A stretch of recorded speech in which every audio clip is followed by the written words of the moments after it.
Welcome to Facts TV News, where everything is true. Clarendon woman charged with mother's murder. 25-year-old Danica Davis, otherwise called Kim, of Bryan Space, Clarendon, has been charged with murder over the stabbing death of her mother at their home. Dead is 60-year-old Myrtilla Abbott Sopperton, otherwise called Myrtie. Reports from the Frankfield police are that on Sunday, September 3rd, an argument developed between the women, during which Davis allegedly attempted to strangle her mother with a piece of electrical cord. According to the police, the mother tried to free herself, and a knife was brought into play and used to inflict stab wounds to her upper body. Davis then visited the police station, where she reported her actions and was arrested. On their arrival at the scene, Myrtie was transported to hospital where she was confirmed dead. Davis was charged on Tuesday, September 5th, after she confessed to the allegations during a question and answer session. Her court date is being finalized. St. Anne taxi operator charged for a gun attack on policeman. A St. Anne taxi operator accused of carrying out a gun attack on a policeman along the Irons Mountain Main Road last month has now been charged.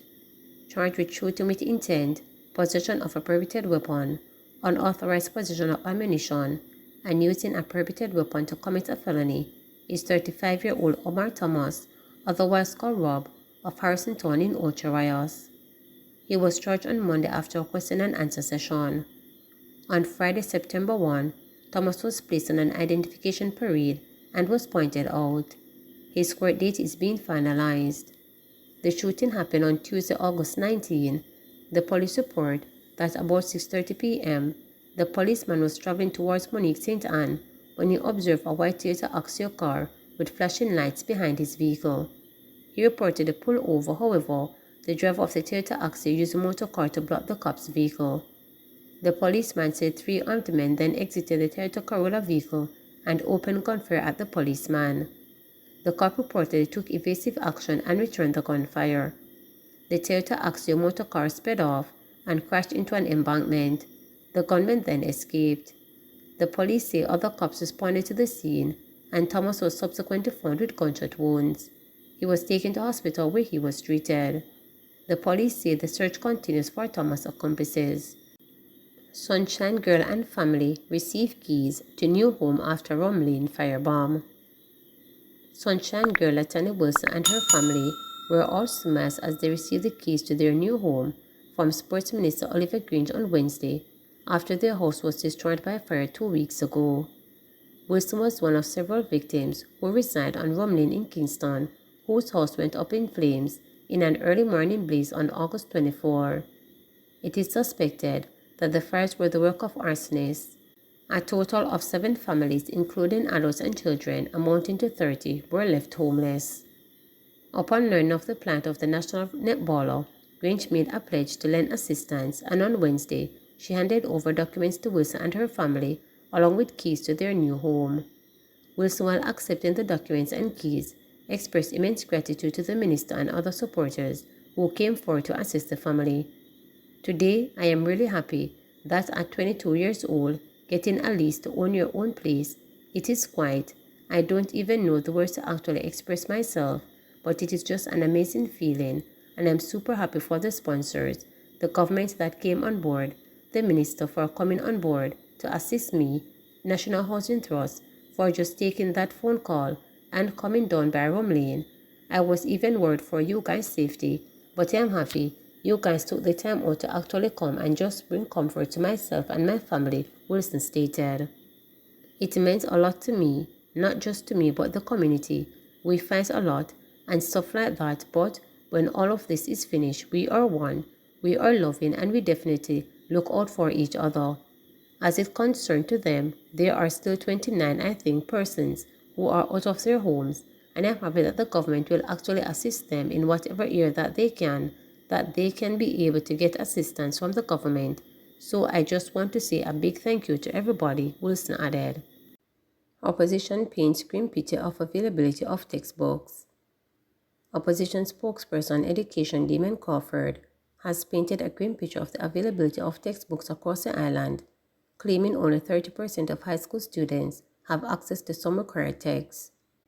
Speaking at a press conference on September 4, Mr. Crawford said there's an extreme scarcity of textbooks in the classrooms. He said the issue was first highlighted by the opposition in August last year. Mr. Crawford said many students sat examinations last year without having access to the books they needed. He said the government's e-textbook program is not working as it should. Mr. Crawford suggested that the government makes arrangements with textbook publishers to access online versions that parents may opt to print. At the time, Minister Favour Williams claimed a supply chain glitch to be the reason for delay in access to rental books. 9 months later, the majority of students had not received all, and in some cases, most of their books. There is no evidence that the $2 billion that was proposed by the government in August 2022 and before in July 2022 was actually spent in the school year 2022 to 2023.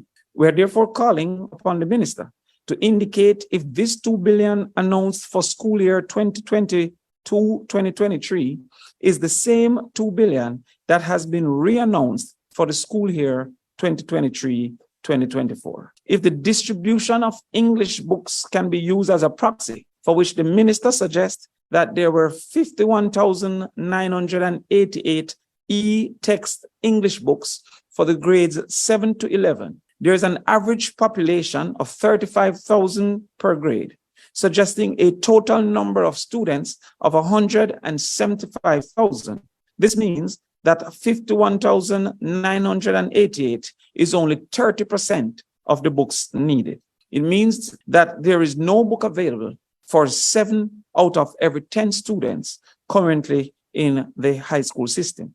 Along with the policy for dress, along with the policy for nutrition, the government may also need to render to the schools a policy for who should be sacrificed when a school has only 30% of the necessary material for the students who are enrolled in that school. We also recommend that based on the curriculum needs, parents be allowed to use technology to purchase individual chapters as is necessary, thus extending the cost over a period of time than the extensive cost of front-loading for the purchase of books. We also ask that a program be implemented for parents who can afford to purchase books that are duly due to their children on rental, that there be a refund program put in place so that the government can in time refund the cost of the books to the parent. Please remember to subscribe, like, share, and